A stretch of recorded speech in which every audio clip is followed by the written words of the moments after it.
Curry de năut cu lapte de cocos. E foarte complicat să-l faci, durează foarte mult, dar noi ne-am gândit să te ajutăm. Și cum te ajutăm? Am făcut un fel de mix de asta, o cutiuță, unde găsești toate ingredientele, aproape toate ingredientele care ai nevoie să-ți faci curry de năut cu lapte de cocos.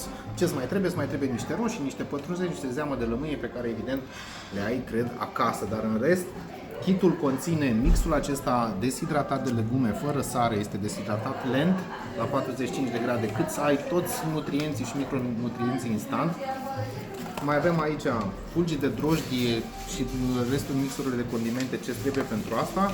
Îți dăm o cutiuță de lapte de cocos pe care îl folosim și noi, niște sare, mă gândesc că ai și tu, și năut. Un năut, o sursă bună de năut pe care o avem noi, trebuie doar să fierbi. Cutiuța asta, ai și rețeta. Te aștept în Bacania Rawdia să încerci. Am făcut câteva rețete diferite. Să-mi spui care îți place cel mai mult.